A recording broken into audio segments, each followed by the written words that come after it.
नमस्कार, मैं हूं विनोद कुमार शुक्ला। अड्डा पर आपका स्वागत है।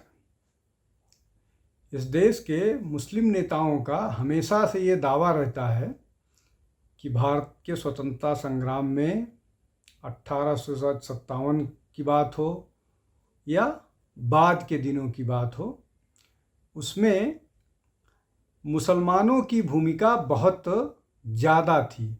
और उनका तो दावा ये होता है कि स्वतंत्रता मिली ही उनके संघर्षों के कारण है। कविताएं भी कही जाती हैं कि इस देश की मिट्टी में हमारा भी लहू शामिल है, किसी के बाप का हिंदुस्तान थोड़ी है। इस तरह की बातें अक्सर चर्चा में होती हैं और कम से कम 1857 को लेकर के तो वो बोला जाता है, और रेशमी रुमाल और बहुत सारे और बातें, रोटी और गुलाब, कमल, बहुत सारे इतिहास और उसकी बात कही जाती है। लेकिन इसमें मेरा दो बात मुझे कहनी है, उसके बाद विषय पर आता हूँ कि किस तरह से ये चीज़ें बदलती रहती हैं। पहली बात तो ये कि 1857 में मुसलमानों की भागीदारी इसलिए नहीं थी कि भारत को स्वतंत्र कराना है अंग्रेज़ों से। भागीदारी इसलिए थी कि मुग़ल बादशाह बहादुर शाह जफ़र को हिंदुस्तान का बादशाह बनाना था। ये लड़ाई उस बात की थी और ये लड़ाई लड़ी भी उसी लिए गई थी। अगर ऐसा नहीं होता तो उसी 1857 की नायिका रानी लक्ष्मीबाई का एक जब मूर्ति, स्टैचू दिल्ली के एक ऐसे मैदान में, सरकारी ज़मीन में जब लगाया जा रहा है, तो उसके विरोध में आसपास की भीड़ इकट्ठा हो जाती है और वो काम रुकवा दिया जाता है। काम शुरू हो जाता है। आज मूर्ति लगने का जो पेडस्टल बनना था, उसमें लगभग 50-60 मजदूर काम कर रहे थे, लेकिन जूनियर इंजीनियर आता है और उन लोगों को वहाँ से काम से हटा देता है। जब लोग उससे पूछते हैं कि ये क्यों किया है उसने, तो उसने ये बोला कि हमको ऊपर से अधिकारियों का आदेश आया है। अब ऊपर से अधिकारियों का आदेश आया है इसलिए मना कर दिया गया है। वहाँ पर दिल्ली में एमसीडी में आम आदमी पार्टी की सरकार है, विधानसभा में आम आदमी पार्टी की सरकार है, तो निश्चित तौर पर आम आदमी पार्टी ने इसको वोट बैंक के लिए, अपीजमेंट के लिए, मुस्लिम मतदाता नाराज़ ना हो जाए। हरियाणा के चुनाव चल रहे हैं, दिल्ली का चुनाव जनवरी-फरवरी में आने वाला है, इसलिए किया गया। खैर, ये राजनीतिक वो है। अब इसमें जो मसला है कि ईदगाह मैदान को मुस्लिम समुदाय ये दावा कर रहा है कि ये वक्फ की ज़मीन है और ये पूरा का पूरा वक्फ का मामला है। पहले ये मामला सिंगल बेंच को गया। सिंगल बेंच ने ये आदेश दिया कि नहीं, ये वक्फ की ज़मीन नहीं है, ये डीडीए की ज़मीन है और डीडीए का इस पर अधिकार है। उसके बाद ये भी कहा गया कोर्ट की तरफ से कि अगर ये वक्फ की भी ज़मीन है तो रानी लक्ष्मीबाई की प्रतिमा लगाने पर किसी को भी ऑब्जेक्शन नहीं होना चाहिए। वक्फ को सहर्ष इस बात को स्वीकार कर लेना चाहिए और वहाँ पर रानी लक्ष्मीबाई की प्रतिमा को लगाए देने चाहिए। लेकिन उसका उलट हुआ। ज़मीन भी नहीं है। 2 जजों की बेंच ने इस मामले को सुनने के बाद ये आदेश दिया कि ये ज़मीन सरकारी है, डीडीए की है।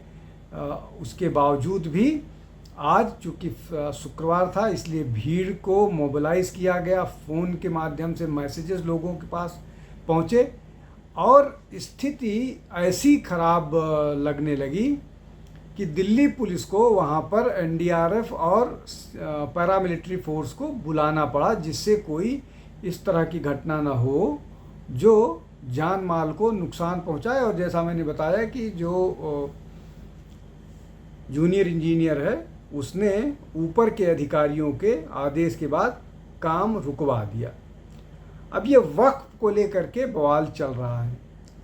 वक्फ जेपीसी के पास है। वक्फ की ज़मीन को लेकर के ये कहा जा रहा है, ये बातें चर्चा में हैं कि वक्फ ने इस देश में ज़मीन की लूट मचा रखी है और किसी भी ज़मीन को वक्फ बाय यूज़र के नाम पर किसी भी ज़मीन को कभी भी वो अपना ज़मीन दावा कर देते हैं और उसके बाद उस पर अपना कब्जा स्थापित कर लेते हैं और कब्जा छोड़ने के लिए नहीं तैयार होते हैं। जब कोर्ट का फैसला आता है या पुलिस उसको खाली कराना चाहती है तो फिर भीड़ इकट्ठा हो जाती है। और ये अगर आप पिछले 2-3 महीने की बात करें तो पिछले 2-3 महीने में 10 से ज़्यादा घटनाएं ऐसी हुई हैं जहां पर सरकारी तंत्र जब कब्जा की हुई ज़मीन को खाली कराने की कोशिश करता है तो ये इस तरह का भीड़ इकट्ठा हो जाती है और वो भीड़ जो अधिकारी हैं उनको काम नहीं करने देती, उनको धमकाती है और इस तरह की गतिविधियों में शामिल होती है। और अवैध रूप से ज़मीन को लेकर के अभी शिमला में एक बवाल चल रहा था, जो अवैध ज़मीन जो अवैध कब्जा हुआ है और निर्माण अवैध है। उसके बाद मंडी में एक घटना हुई जहां इस तरह की बात है। आप ये दिल्ली के सदर में जो क्या अभी मूर्ति लगाने की घटना है, वहाँ वो भी अवैध मतलब जो ज़मीन नहीं भी है ईदगाह की, उसको अपनी ज़मीन बताई जा रही है। और इस तरह की यूपी में घटनाएं हैं, राजस्थान में इस तरह की घटना है, मध्य प्रदेश में इस तरह के बहुत सारे केसेस हैं जहां पर अवैध कब्जा किया हुआ है और वक्फ बाय यूज़र के नाम से कब्जा किया हुआ है। ये कुल मिलाकर के ये एक योजनाबद्ध तरीके से वक्फ के माध्यम से ज़मीन पर कब्जा करके उसको व्यक्तिगत फ़ायदे के लिए इस्तेमाल एक बड़ा सेक्शन कर रहा है। और यही कारण है कि जो सेक्शन 40 और ये जो वक्फ बाय यूज़र है इसको हटाने की बात चल रही है, इसलिए कि वक्फ बाय यूज़र के नाम पर बहुत सारी ज़मीन ऐसी है जो अवैध रूप से वक्फ बोर्ड के कब्जे में है, जो उनकी ज़मीन नहीं है। उसमें मंदिर शामिल है, उसमें गुरुद्वारे, हरियाणा के गुरुद्वारे की घटना भी प्रकाश में आई थी। उसके अलावा लोगों के खेत शामिल हैं, सरकारी दफ्तर शामिल हैं। अभी धारावी में एक मंदिर एक मस्जिद जिसका अवैध निर्माण था, जब उसको बीएमसी के लोग गिराने गए तो वहाँ भी मॉब इकट्ठा हो गया। उन्होंने बोला कि नहीं, हम इसको खुद गिरा देंगे। फिर पुलिस अधिकारी ने बोला कि उस समय चला गया, वो फिर ये कह के आया कि अगर हमको दोबारा गिराना पड़ा तो फिर हम सख्ती करेंगे। फिर उसके बाद दोबारा उसको जा कर के बीएमसी के अधिकारियों ने क्लियर किया। लेकिन ये मॉब के नाम पर मनमानी जो चल रहा है, अभी कल भी एक मॉब जो एक भीड़, विरोध की भीड़ थी, जो संभाजी नगर से चल करके मुंबई पहुंची, जिसको थाने में रोक दिया गया। AIMIM का प्रदर्शन था, वहाँ पर भी भीड़ ज़बरदस्ती ही बहुत सारी अपनी मांग मनवाने के लिए गई थी। खैर वो विषयांतर है, उस पर नहीं जाते हैं। आज हम बात करते हैं सिर्फ जो दिल्ली में घटना हुई कि किस तरह से ये जो दावा किया जाता है कि वो स्वतंत्रता में की लड़ाई में उनकी भागीदारी थी और स्वतंत्रता के लिए वो कुछ भी कर रहे हैं। आप ये देखिए कि स्वतंत्रता के लिए क्या, स्वतंत्रता सेनानी के लिए किस तरह की भावनाएं हैं। अब इसमें एक और महत्वपूर्ण बात है, ये लगातार दावा किया जाता है कि बहुत बड़ा सेक्शन जो है वो मुस्लिम समुदाय है, वो भारत से गया नहीं, इसलिए कि उसको इस देश में रहना था। वो ये बाद में सोचा हुआ नैरेटिव है, जबकि उसमें दो तरह के लोग थे। जो जमीयत उलेमा हिंद के लोग थे उनका मानना ये था कि वो अपनी प्रॉपर्टीज़ और ये सब छोड़ के नहीं जाना चाह रहे हैं, जबकि उसमें से बहुत बड़ा वर्ग, इसलिए कि जो लोग ये कहते हैं कि जमीयत उलेमा हिंद पार्टीशन के ख़िलाफ़ था, उसके बाद भी लगभग 98% लोगों ने मुस्लिम लीग के पक्ष में वोट किया, उत्तर प्रदेश और बिहार में, बाकी और भी जहाँ जहाँ मुस्लिम डोमिनेटेड एरियाज़ थे। तो ये कहना कि वो इस देश में रुक गए सिर्फ इसलिए कि उनको इस देश से लगाव था, वो अपनी ज़मीनों को बचाने के लिए, वक्फ प्रॉपर्टीज़ को बचाने के लिए, और वो गांधी और नेहरू के एश्योरेंस पर कि उनको नहीं जाना चाहिए, और मौलाना अबुल कलाम आज़ाद जिन्होंने जामा मस्जिद पर तकरीर की थी, उसके बाद मुस्लिम समुदाय का बड़ा वर्ग यहीं रुक गया।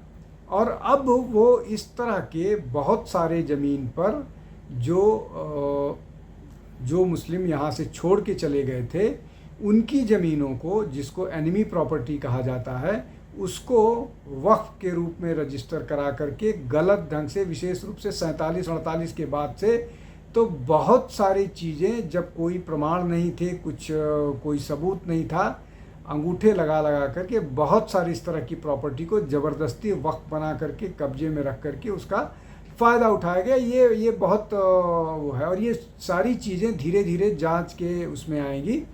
अब इसमें महत्वपूर्ण बात जो है उसको समझने वाली ये है कि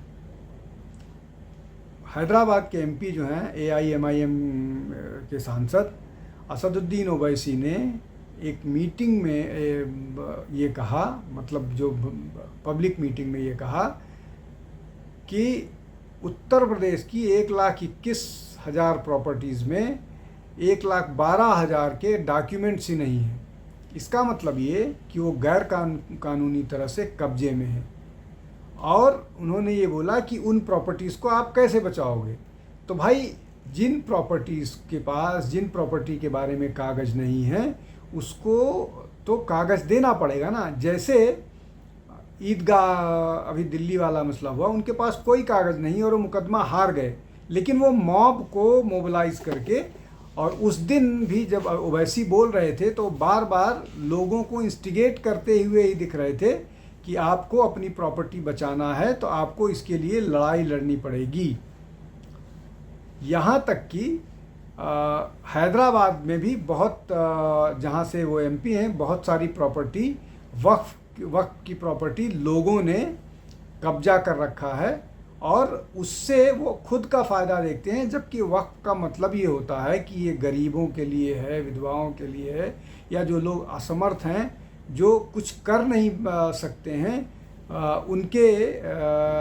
उनके ज़रूरतों को पूरा करने के लिए ये वक्फ किया जाता है, और उस वक्फ की इनकम से लोगों को फ़ायदा दिया जाता है। लेकिन ये वक्फ की प्रॉपर्टी का जो बेसिक पर्पस है वही डिफीट हो रहा है, इसलिए कि ये व्यक्तिगत फ़ायदे में हो गया है। और उस प्रॉपर्टी को बचाने के लिए जो इस पर कब्जा किए हुए लोग बैठे हैं, विशेष रूप से जो अशराफ वर्ग के लोग हैं, जो ताकतवर लोग हैं, जो मुस्लिम समुदाय के उच्च वर्गीय लोग हैं, वो पसमानदा लोगों को इस्तेमाल करते हैं, उनको देश के बाकी लोगों के खिलाफ भड़काते हैं, जिससे कि इस तरह की स्थिति पैदा हो कि ये जो वक्फ को लेकर के सुधार की प्रक्रिया है, उस सुधार की प्रक्रिया को किसी तरह से रोका जा सके। और ये तो पूरा का पूरा अपने आप में, इससे बड़ा कोई झूठ हो नहीं सकता जब ये कहा जाता है कि 1857 या स्वतंत्रता की लड़ाई उन्होंने जो लड़ी है, वो उसके पीछे उनकी मंशा देश को आज़ाद कराने की थी। देश को आज़ाद कराने से ज़्यादा मुझे लगता है उनको इस देश में एक बार मुग़ल सल्तनत फिर से स्थापित करने की थी, बहादुर शाह जफ़र को बादशाह बनाने की। और अगर ऐसा नहीं होता तो किसी भी समुदाय को, इस देश की उस महिला को जिसने अपना जान दे दिया देश की स्वतंत्रता के लिए, उसकी प्रतिमा लगाए जाने पर कोई भी विरोध नहीं हो सकता। आज के लिए बस इतना ही। आप हमारे साथ जुड़ते रहिए। बहुत बहुत धन्यवाद। नमस्कार।